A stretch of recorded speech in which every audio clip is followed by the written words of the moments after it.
This is what happens when your producer asks you to mute yourself during the video.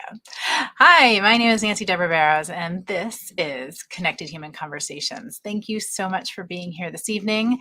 You are here with us where taboo won't do, and we are on week 3 of TMS. If you haven't been here before, don't worry, we'll catch you up.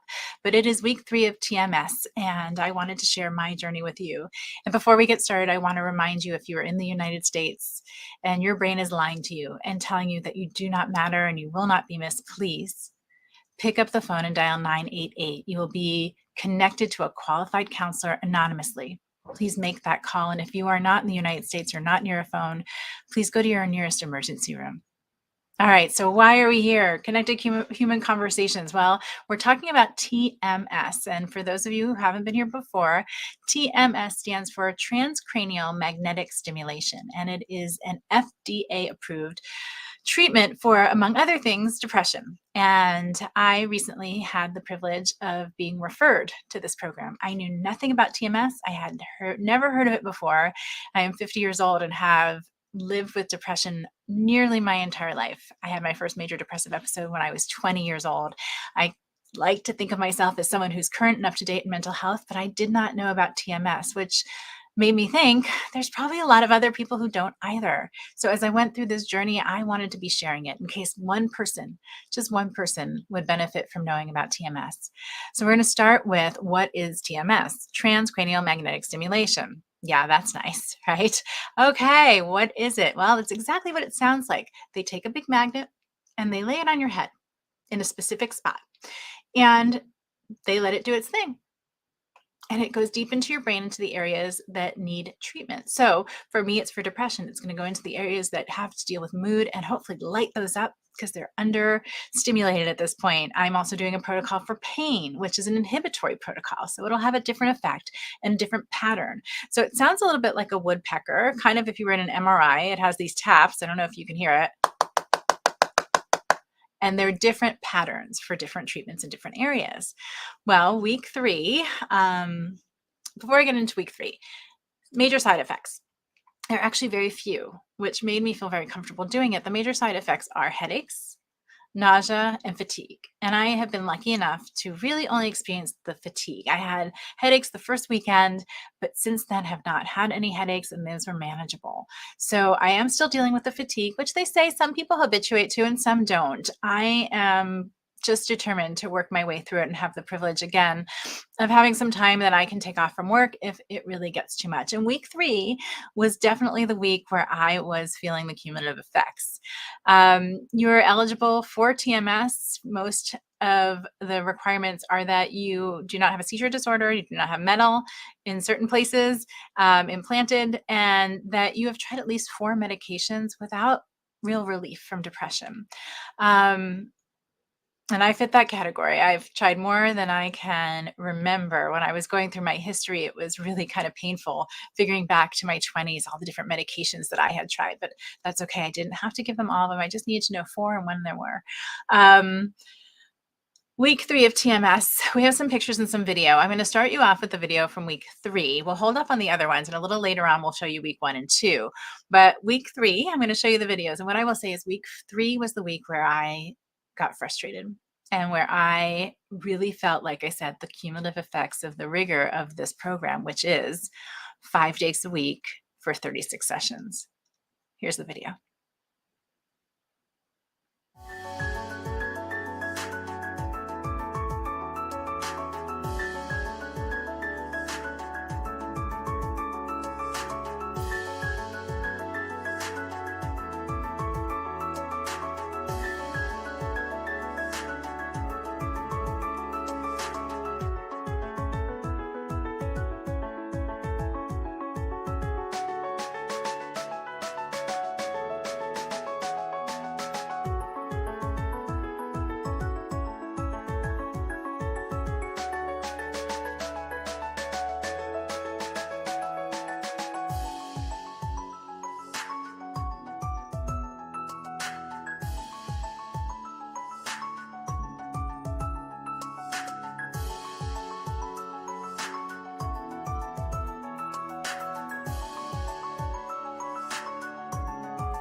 As I said, it's a pretty rigorous protocol and it's quite the commitment.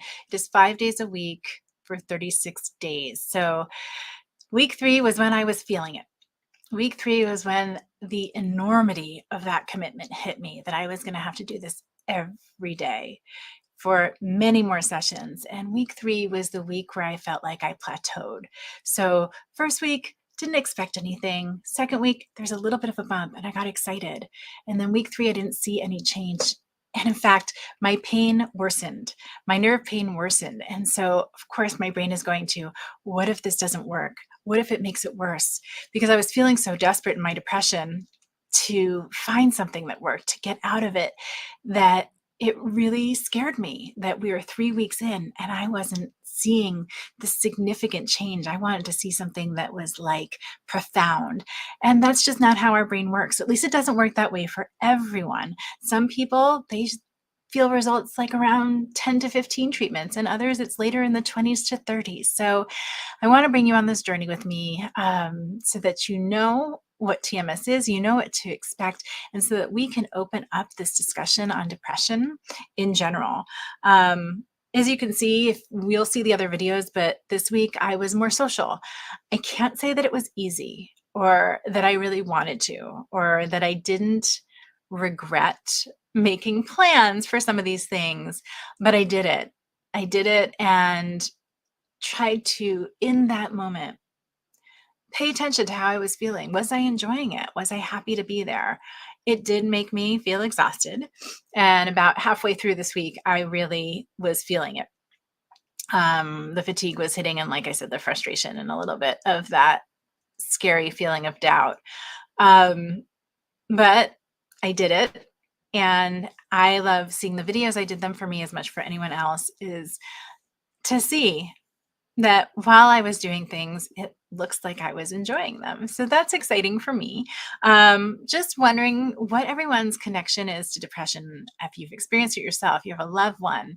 Have you ever heard of TMS? And while you guys are answering some of those questions and where you're tuning in from, I'm going to take a look at the comments and say hi to everyone. I so appreciate you for being here.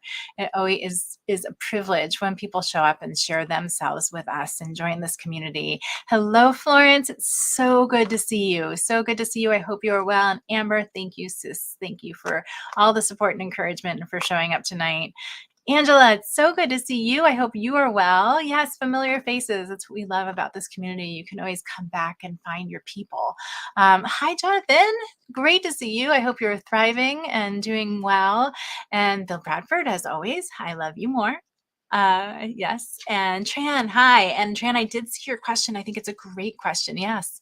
With Parkinson's being comorbid, pain and depression. I don't know the answer to that. I really wish I did, but I'm going to ask around and Google and see what we can find out together. Hey, Willie J, thank you. Thank you for all the blessings you are constantly sending. Maria Rouse, thank you for always having me in your thoughts and sending so much love and positivity and encouragement. You guys are amazing. I really appreciate you spending this time this evening. It is a journey for sure. Mark Lee. All right, I'm going to say it. And if you don't know Mark Lee, it's going to seem so out of context, but hey, Mr. Sexy Man. Okay. All right. If you know it, you know it. If you don't, you don't. Mark, it's great to see you.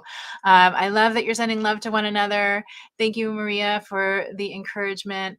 Right, it's going to work this time. We got to keep a positive attitude. And if you know someone who could use to be feeling seen, heard, loved, and valued, please tag them. If you know someone who would benefit from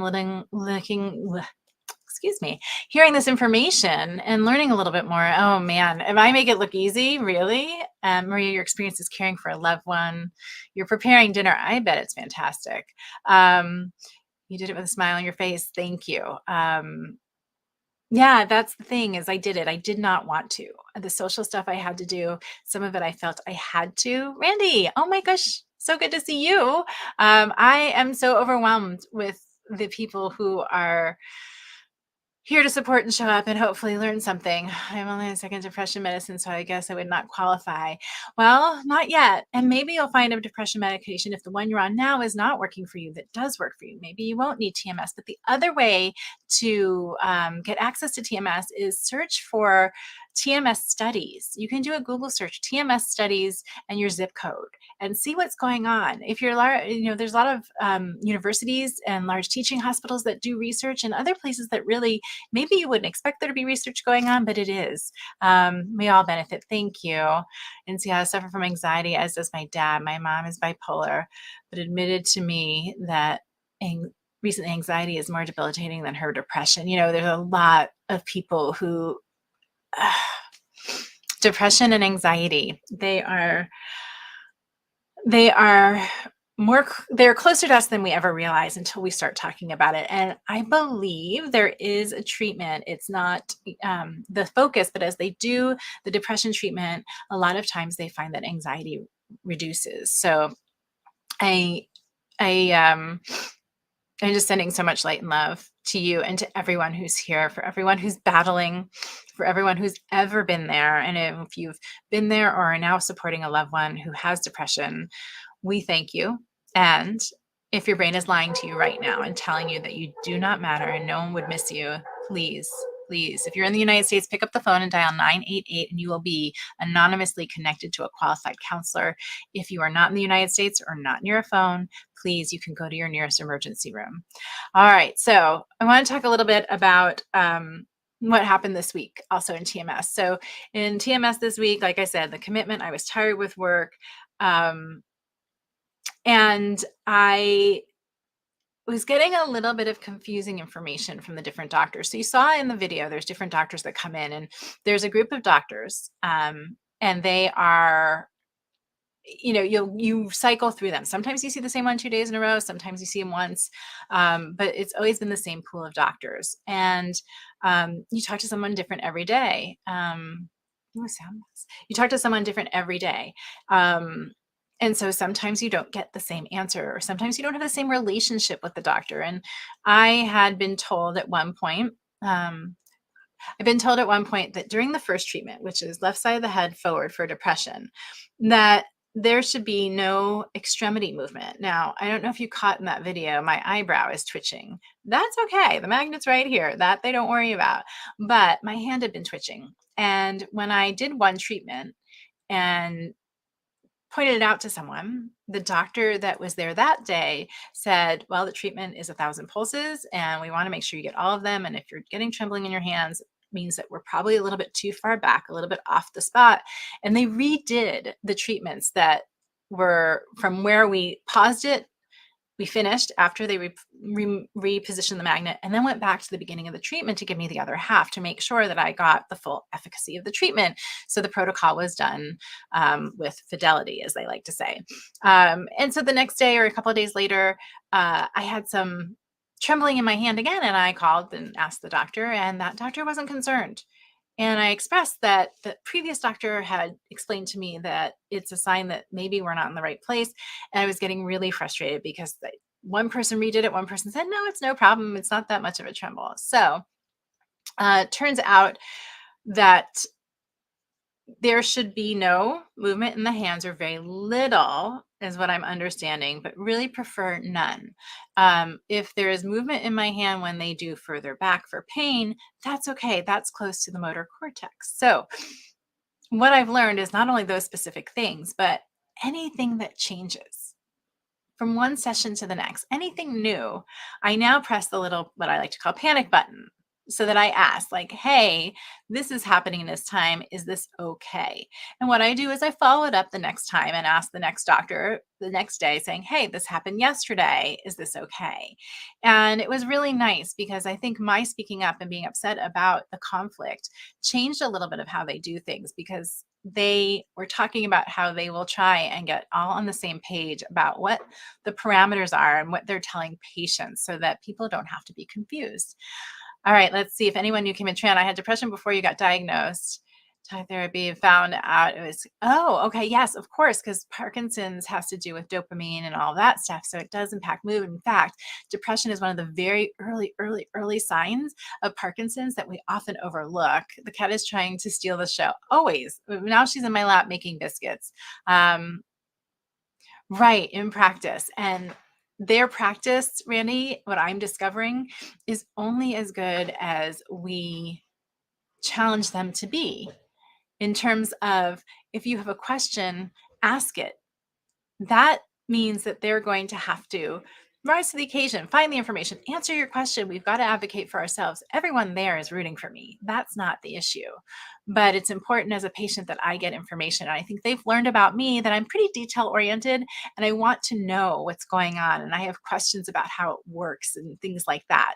So they've been great in answering my questions and just learning as I go. And if that helps anyone else, then I'm happy to be here. Was there anyone else who came in that was new? Let's see. So Randy, Maria, Randy. I thought I saw someone new. Okay. Well, hopefully I said hello. If I didn't, call me out in the comments. Hey, say hi to me. Hey, Bob, have heard of TMS, studied extensively, has been proven to work. Yes, so that it's an FDA-approved treatment for depression, among other things. They do it for depression, obsessive compulsive disorder, pain disorders, tinnitus, which is the ringing in the ears. It's amazing what we're learning about the brain more and more and more every day. And yes, you got to advocate for yourself. Ask those questions. Get answers that satisfy you. If you're not getting the answers, then ask someone else. That's what I did. The doctor gave me the information. I was not feeling satisfied. So the next day I asked the next doctor, how much does the cat or pets help with therapy? I've heard some people, animal like that, even fish and plant.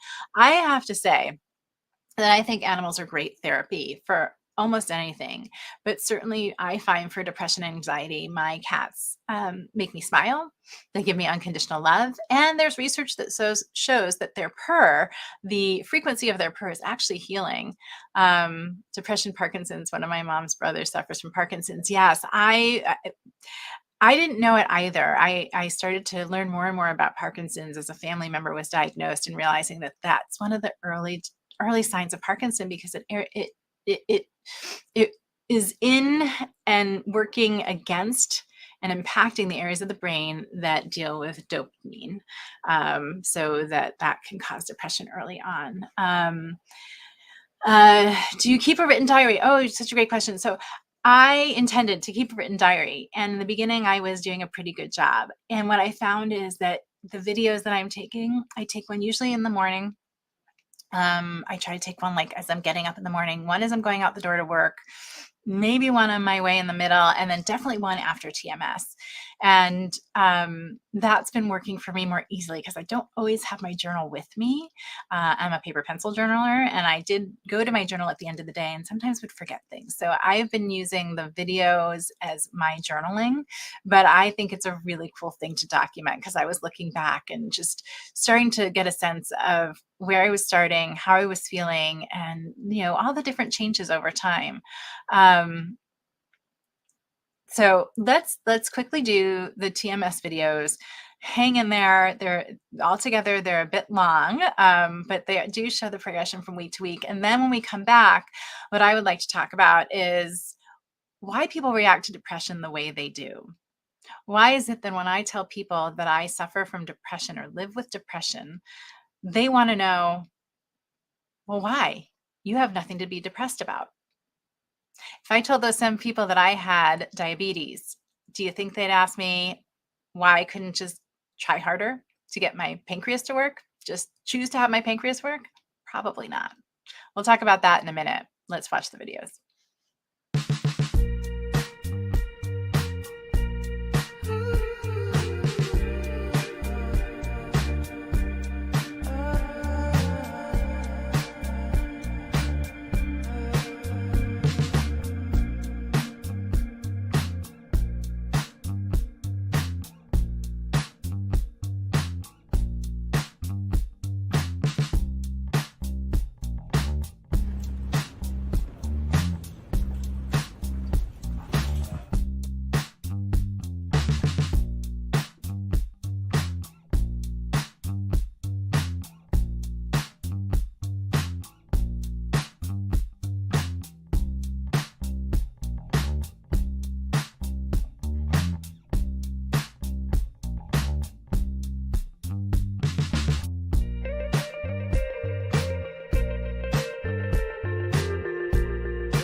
was TMS week 1.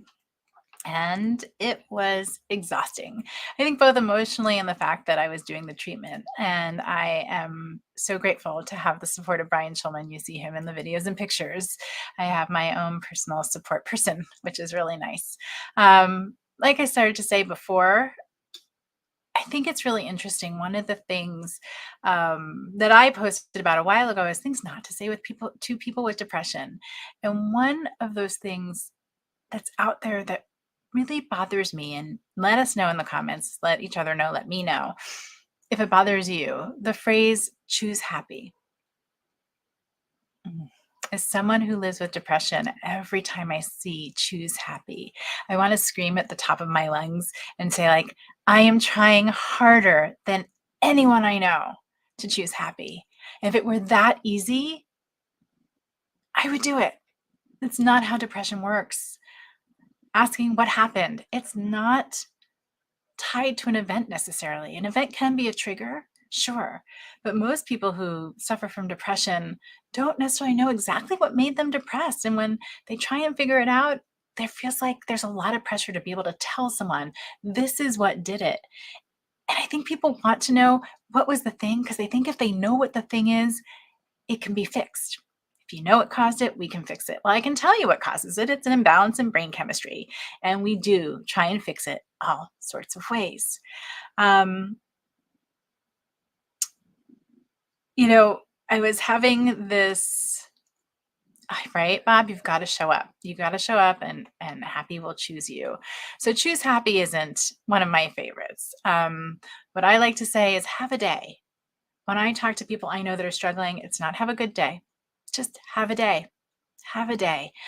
I was talking to someone recently, and as I started to say, yes, absolutely.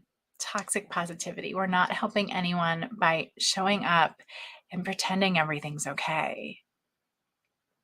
It might make people comfortable, but it doesn't mean it's helping because literally we'll end up killing one another.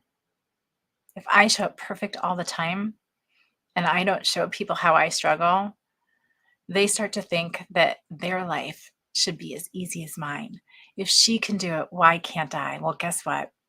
None of us feels joy and happiness in every moment. Sadness is part of life. And if you're doing it right, if you're living life and being human, there are going to be sad, hard moments. And that's okay. They are part of the journey.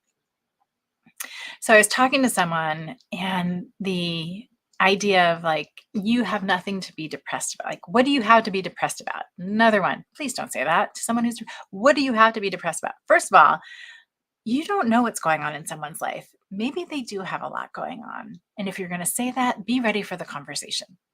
Be ready to have that conversation. Be ready to sit in the discomfort. Be ready to be empathetic and be there in a real way. But it bothers me, and I'm sure it bothers other people, because if I wore eyeglasses, no one asked me why. Well, because there's something going on with my eyes, diabetes. There's something going on with my pancreas. I don't know what caused my pancreas to fail. I don't know what makes my eyes work the way they do or be shaped the way they are. Same is true for depression. It's the same thing. So asking, what do you have to be depressed about? Well, first of all, be ready for the answer. And second of all, know that depression isn't necessarily tied to specific events. There's the if you tried harder, if you really want it, those kinds of phrases that people will say, like, if it's really important to you, well, then you'll do it. Well, it's really important to me that I shower, but I will stand in front of my shower and have an in-depth conversation with myself about turning on the water. Just turn on the water. Turn on the water. That's all you have to do. Yes, that's what depression's like, almost like the weather. It changes. It can change within an hour. It can change over the course of a day. It can change over the course of a week or a month. It could be like a season versus, a storm's coming in. And you don't always know when it's coming. So when people say things like, well, if you just tried harder,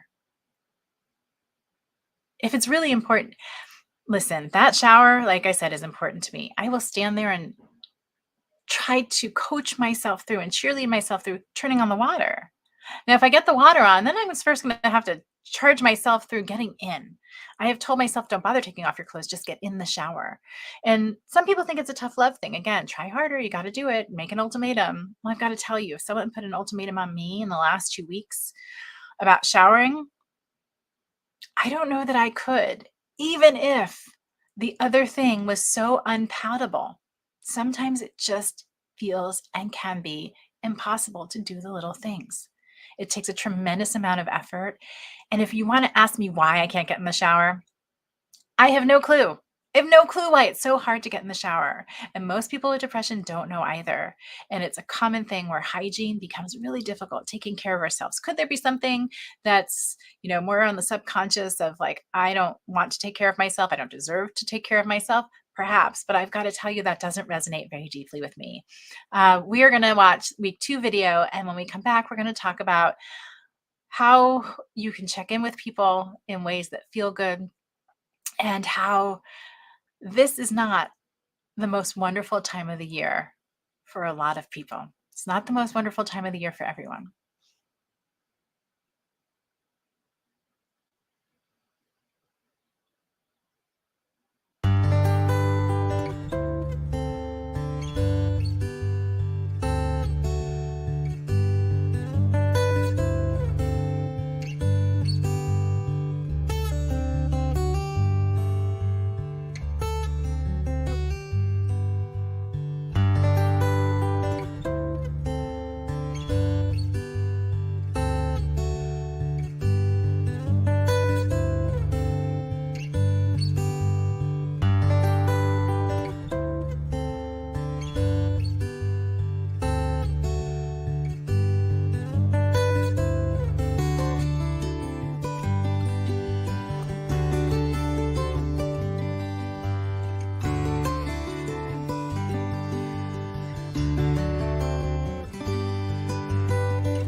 Was week 2, and you saw my hand doing the flickering. That's before I knew it wasn't supposed to. I just thought it was pretty cool the first time it happened, and then I learned. So It is not the most wonderful time of the year for everyone. And I think sometimes we forget that. And while people with depression and who are struggling with all sorts of mental health issues, illnesses, or just battles, now, this time of year, it's so important that we show up for each other. Because people who maybe aren't otherwise depressed may start to feel depressed during the holidays. It's not just those of us who deal with depression year round. How do we show up for one another? Well, if you have a suggestion, please put it in the comments. If someone's done something for you that felt really good, please share that. I know that it's a good time of year and it's always a good idea, but particularly now, those people who tend to be there for everyone else, check on them. Check on the people who, you know, are willing to help everyone else. See if they need help. One of the things I know people are afraid of is you see someone that's suffering maybe or puts a post up and you're like, wow, I haven't talked to that person in so long. They don't want to hear from me. Not true. Being seen and being heard by anyone feels good. If I haven't talked to you in 6 months, a year, I'm not going to be upset that you're checking on me. I'm going to appreciate that. Be willing to get uncomfortable. Be willing to have a hard conversation and be willing to not try and fix it. Being there with someone and for someone is one of the most powerful things you can do. I saw this comment, and yes, it sparks two things for me. First is ask people how they are, and then ask them again. You know, we have a tendency, as you're saying here in the United States, how are you? I'm fine, I'm fine, I'm fine. Okay, but how are you? Follow it up. People sometimes don't say it the first time because we toss that out as like a freebie. You're supposed to say fine. Nobody really wants to know who you are. But if you follow it up with a second ask, it lets the person know that you really are interested in their well-being and how they're doing. And as you're posting this year with all this fun and joy, just see the people who, for this time of year, it is not the most wonderful time of the year. And the other thing that comment sparked for me, thank you, Bob, I appreciate it, is culturally, depression is dealt with differently. It's seen differently. And I'm curious if you're willing to share, how were feelings dealt with? How are they shown in your family of origin growing up? What is your relationship to feelings? What is your family's relationship to feelings? You know, some people will say, oh, I don't do drama. Oh, does that mean you don't do feelings? Are feelings connected to being something negative? Like it's drama to have feelings? Is it something, you know, that people kept a stiff upper lip and you weren't supposed to have feelings? That you walked around in an emotional ice age? Did you have a really great home that acknowledged feelings and allowed you to have them and that it was okay? No matter big, no matter how small, you could own them.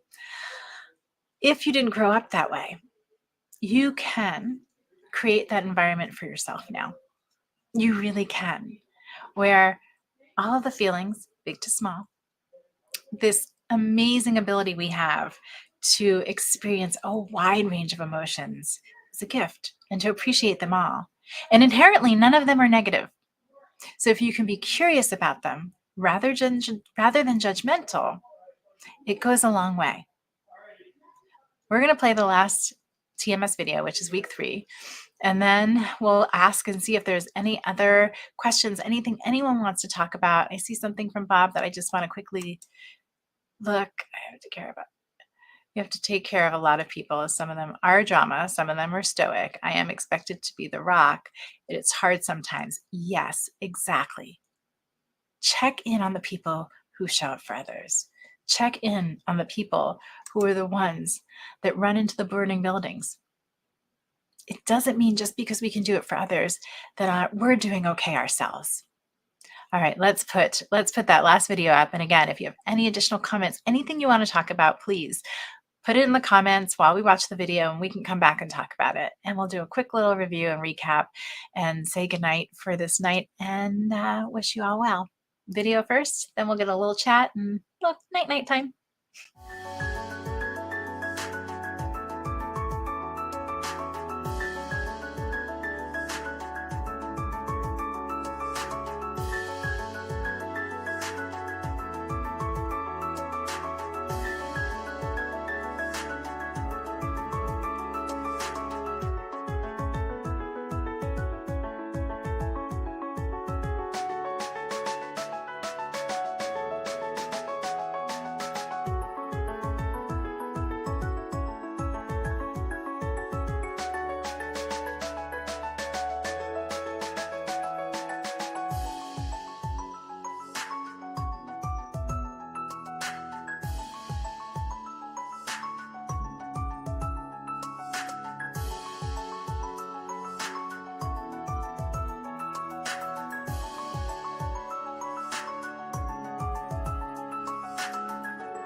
I am Nancy Deborah Barrows, and this is Connected human conversations where taboo won't do. And we're getting ready to wrap up here. I saw some really lovely comments that I want to acknowledge before we go. And I have two more things that I want to share. Thank you, Allie O. I appreciate that. Radiating real is super important, you guys. If we don't do it, it's such a powerful thing to show up as you are. Thank you, Mark Lee. I appreciate you too. I want to share that, Angela, what did I talk about? The only way we can understand is if we're willing to learn more, and that means asking questions, right? It means having some uncomfortable conversations, and it means being willing. As someone who lives with depression, I'm willing to answer all of your questions. I'd rather you know it than guess. I'd rather you hear it from someone first person than think you know. And it also gives my experience purpose and power if I can help someone else with it. Thank you. Thank you. Thank you. So 2 quick things before I go. If you are not sure what to say when you reach out to someone, send an emoji, send a gift. Really, the part that matters is that someone is thinking of you and making an effort, doing something to let you know about that. The other thing I will say, Mark Lee had some really powerful words. I appreciate you. You mean so much to me. You add so much to my life. You can say all sorts of things that let that person know they're important and they've had an impact, a positive impact. For me, one of the things that I will do is I will text people checking on them because I need some interaction. I'm feeling lonely. I'm feeling down. I'm feeling depressed. And if I reach out first, but I don't say that's how I'm feeling, but I check on someone else, for me, as a person who's depressed, it's a good little trick. You can try it yourself. You're not asking for help. You don't have to tell anyone that you're not doing great. I encourage you to share where you're at because it's not a shame. There's no shame in being depressed. There's nothing shameful here. And most people want to know, and most people want to help. Thank you guys again. Thank you to everyone for being here. I so appreciate you sharing you with us and choosing to spend your time with us here tonight. Again, if your brain is lying to you and telling you you do not matter and no one will miss you, please, in the United States, pick up the phone and dial 988. You will be connected with a qualified counselor anonymously. And if you are not in the United States or not near your phone, please go to your nearest emergency room for help. Thank you for joining me on my TMS journey. Thank you for sharing you with us. Thank you for being here for this connected human conversation and making that possible. And thank you for joining me in Taboo Won't Do. Have a great week. See you next time.